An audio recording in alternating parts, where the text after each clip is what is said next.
Приветствую вас, дорогие гости и подписчики нашего канала. Для всех любителей криминальных историй наш психологический проект «Про нас» предлагает вашему вниманию криминальные истории с участием нарциссов и психопатов, совершенные против членов своей семьи. Как вовремя распознать этих потенциальных преступников, скрывающихся под маской социально благополучных личностей? Чтобы не стать жертвой этих смертельно опасных людей, мы рассказываем на нашем основном канале «Про нас», ссылку на который я дам внизу под этим видео. Также прошу вас не забыть подписаться на наш канал и не забыть поставить лайк авансом, так как это позволяет нам снимать чаще и более качественные видео для вас.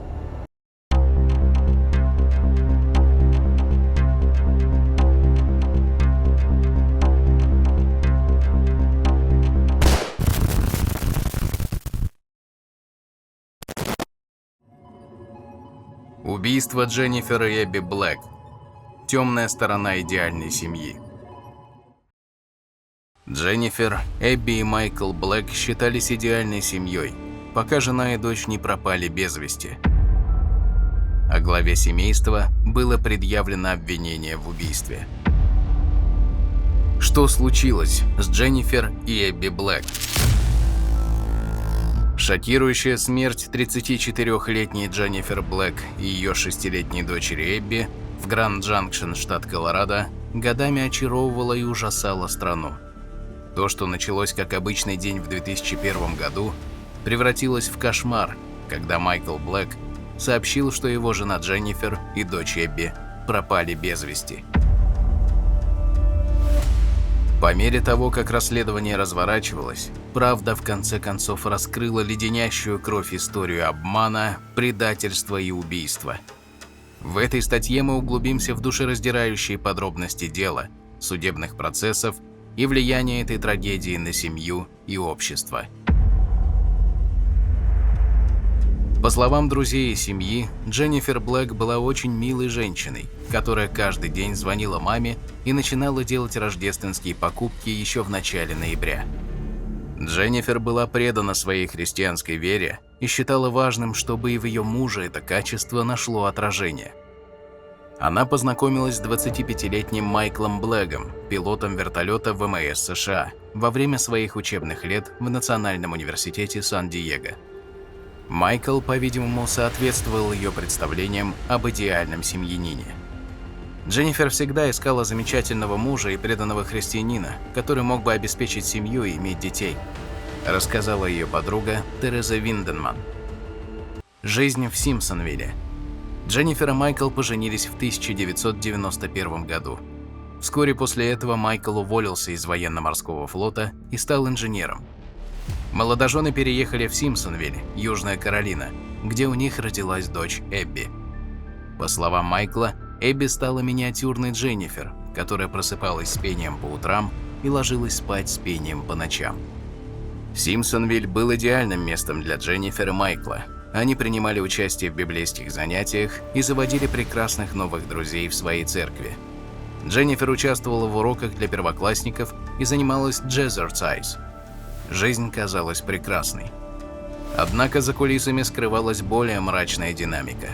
Майкл защищал Дженнифер, и его поведение, по словам друзей, иногда выходило за рамки властности. Еще одна подруга Дженнифер, Эдди Мелсон, рассказала, что некоторые ее реакции вызывали тревогу. Иногда мы могли видеть полную панику на ее лице. Она все время думала о том, как создать хорошую обстановку для Майкла, когда он вернется домой, сказала она. В 2001 году семья Блэков переехала в Тихую улицу в Гранд-Джанкшен, штат Колорадо, из-за новой работы, на которую согласился Майк.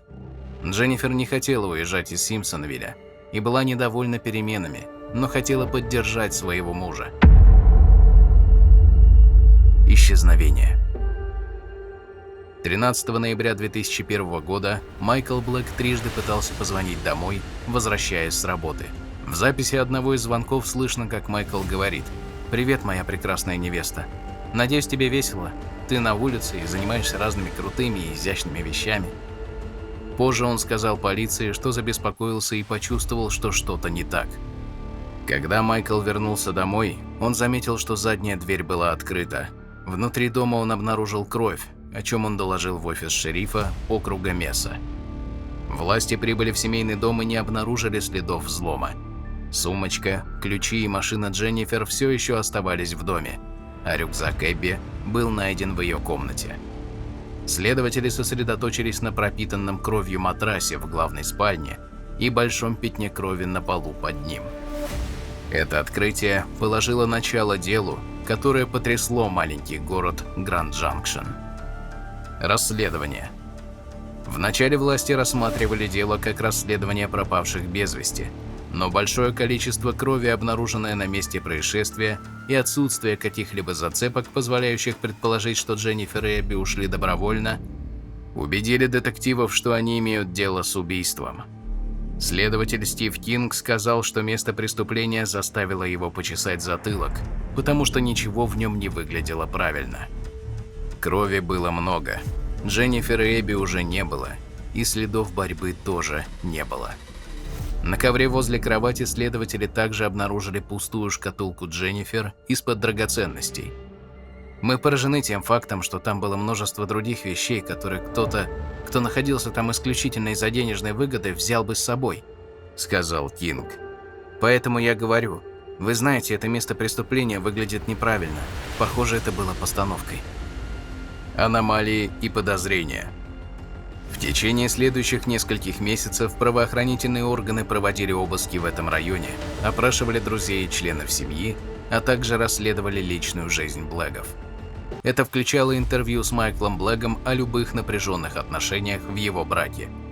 Майкл сказал, что они с Дженнифер любили друг друга, и их брак был в порядке. Но следователям он показался устрашающе спокойным и собранным для человека, у которого пропали жена и дочь. Детективы выяснили, что брак Майкла и Дженнифер был далек от совершенства. Пара испытывала финансовые трудности и посещала семейных психологов. Друзья сообщили, что Дженнифер признавалась им в своем страхе перед гневом мужа. Несмотря на это, Майкл отрицал свою причастность к исчезновению жены и дочери. Следователи были сбиты с толку, но пришли результаты анализа ДНК из улик крови. Анализы подтвердили, что это кровь Дженнифер, но в доме не было обнаружено никаких дополнительных ее следов. Единственное другое место, где была обнаружена ее кровь, это семейный фургон, припаркованный в гараже. Ужасное открытие и арест. В июне 2002 года власти округа Меса получили важный рассказ от коллеги Майкла, который вспомнил, что в день исчезновения его жены он вынес мусор на работе, что не входило в его обычные рабочие обязанности. Полиции пришлось использовать технологию глобального позиционирования и журналы захоронения отходов, чтобы определить местную свалку, где компания Amitec, работодатель Майкла, сбрасывала свой мусор. Дженнифер Блэг найдена на свалке. Спустя 7 месяцев поисков Дженнифер и Эбби, полиция сделала шокирующее открытие. После 16 дней прочесывания мусора при ужасной жаре, они обнаружили нечто ужасающее. При разборке мусора власти стали свидетелями того, как человеческая нога выпала из красно-черной пластиковой палатки, окруженной мусором. Доктор Дин Хавлик прибыл на место происшествия и подтвердил, что неузнаваемые останки принадлежали разлагающемуся человеку. В конце концов, он определил, что нога и тело принадлежат Дженнифер Блэг. Позже Хавлик засвидетельствует в суде, что Дженнифер была убита выстрелом в голову, в частности в левый глаз, а ее тело было завернуто в палатку, прежде чем его выбросили. Он сказал, что рана на ее лице доказывает, что в нее стреляли с близкого расстояния. Власти не смогли найти останки Эбби, но у них было достаточно оснований, чтобы арестовать Майкла Блэга за убийство его жены. Через 2 дня после ужасающей находки, обнаруженной на свалке, они арестовали Блэга в доме его матери в Джорджии. Майкл Блэг продолжал настаивать на своей невиновности и даже пытался перерезать себе вены, оставив после себя предсмертную записку, в которой провозгласил свою любовь к своей семье.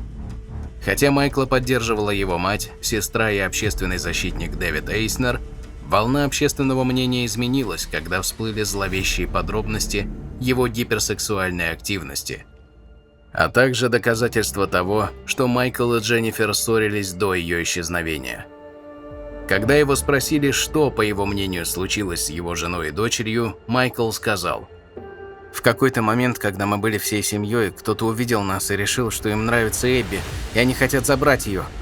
После того, как я ушел, они ворвались через заднюю дверь, застрелили Дженнифер и схватили Эбби». Первый судебный процесс над Блэгом состоялся в 2004 году и был сопряжен с напряжением и эмоциональными показаниями друзей и членов семьи.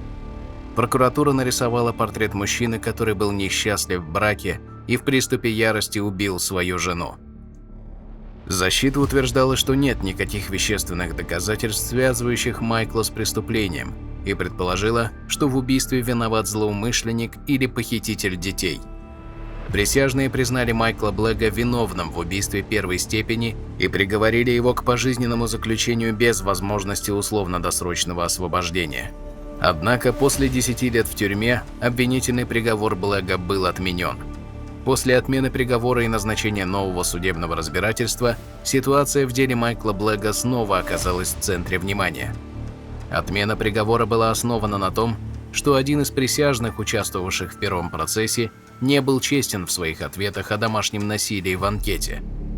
Защита утверждала, что это могло повлиять на его способность принимать объективные решения во время судебного разбирательства. Повторное судебное разбирательство было описано как сложное и значимое. Прокурор Пит Хауцингер назвал его гориллой в 10 тысяч фунтов, сброшенной на его сотрудников, что отражает сложность и важность данного дела. Государственный защитник Дуг Уилсон отметил, что каждый должен начать сначала, учитывая, что прошло уже много времени и ситуация изменилась. Повторное судебное разбирательство предоставило возможность пересмотреть дело Майкла Блэга с новым набором доказательств и свидетельств. Оно представилось как возможность начать с чистого листа и выяснить правду в этом деле. Второе испытание и последствия. Пятинедельный повторный судебный процесс проходил в новом месте, округе Джефферсон, в 2018 году. Хотя обе стороны приводили в основном одни и те же доказательства и аргументы, были и некоторые драматические сюрпризы. В конце версии обвинения присяжным на короткое время показали графические фотографии вскрытия тела Дженнифер Блэк. Прокуратура представила хронологию, показывающую, что Майкл Блэк выстрелил своей жене в лицо, когда она спала, завернул ее тело в палатку и выбросил в мусорный бак. Потом перевез тело в семейном фургоне, что, по их мнению, объясняет, почему внутри были обнаружены следы крови Дженнифер. Лиза Норкрас, ставшая ведущим следователем по этому делу в 2005 году, показала, что на заборе на заднем дворе дома Блэгов были обнаружены потертости, а на соседней дороге – следы шин. В отличие от своего первого судебного процесса, Майкл Блэк выступил в свою защиту, бесстрастно заявив, что любит свою жену Дженнифер всем своим сердцем и не имеет никакого отношения к ее исчезновению. Защита охарактеризовала улики против Майкла как косвенные. Они также представили новую теорию убийства, утверждая, что серийный убийца и похититель детей, идентифицированный в судебных документах только как мистер Б, был настоящим убийцей Дженнифер и Эбби. Однако присяжные не купились на этот рассказ. После 17 часов совещаний они вынесли обвинительный приговор по обвинению в убийстве первой степени.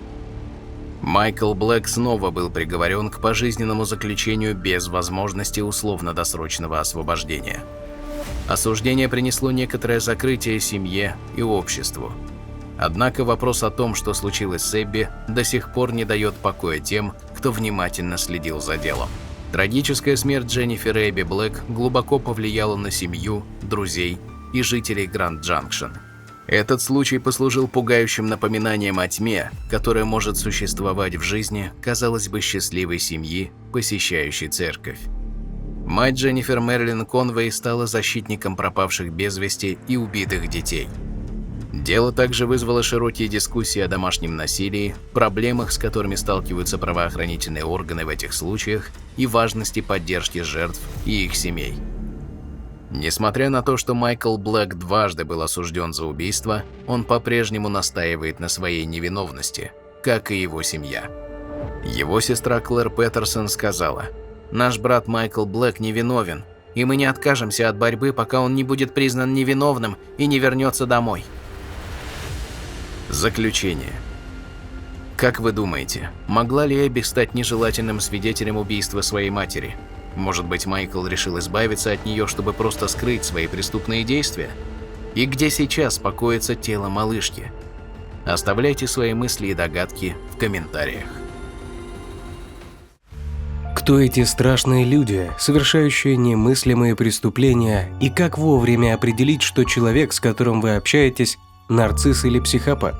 Как сохранить себе жизнь, когда вам стало понятно, что вы находитесь рядом с такой патологической личностью?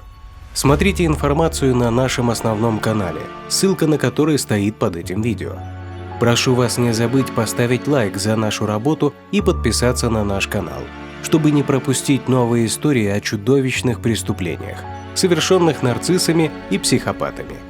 Подписывайтесь также на наш телеграм-канал, ссылка на который указана ниже. Там мы ежедневно публикуем информацию о новых преступлениях психопатов. Если есть интерес к резонансным преступлениям известных людей и звезд шоу-бизнеса, подписывайтесь на наш второй канал, ссылка на который будет указана ниже.